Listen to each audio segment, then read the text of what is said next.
L'objectif de cet atelier est de valider un diagnostic que nous avons fait sur l'ensemble des 15 États membres sur l'employabilité des jeunes dans le secteur agricole.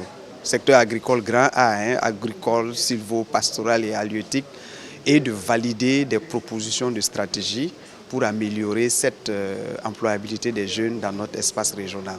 Tous les pays ne vont pas au même rythme. Tous les pays n'ont pas le même engagement et le même leadership. Mais ce n'est pas grave, mais c'est aussi grave. Il faut que l'objectif justement d'avoir... Au début, on avait voulu faire un projet, un programme.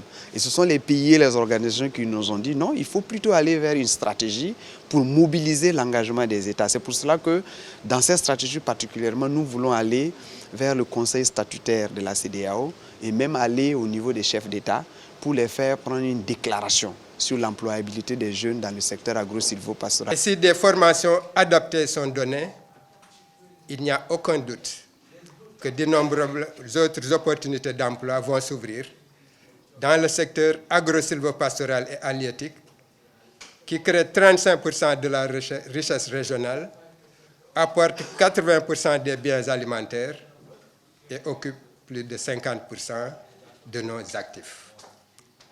Ceci permettra d'apporter des revenus supplémentaires rémunérateurs à nos jeunes et de lutter, comme je l'ai dit, contre l'exode rural et contre l'émigration. Il faut alors poursuivre les efforts en cours pour intensifier les investissements dans l'agriculture afin de relever les défis de la sécurité alimentaire et nutritionnelle, d'éradication de la faim, de réduction de la pauvreté et de renforcement de la résilience de nos populations face aux effets dépressifs des changements climatiques. Les propositions sont diverses, il y a plusieurs propositions, mais on s'est concentré sur 4 grands axes majeurs.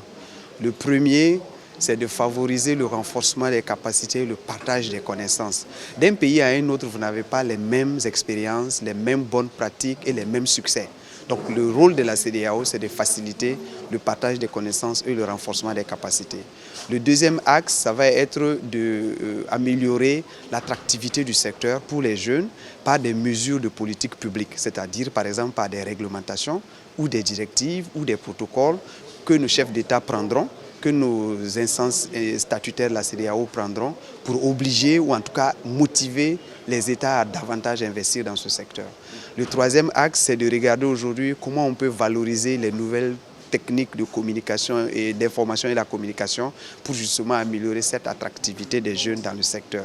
Et le troisième, c'est de renforcer la mobilisation des financements, aussi bien nationaux, régionaux que même internationaux, en portant au devant de la scène internationale cette problématique de l'emploi des jeunes dans le secteur de l'agriculture.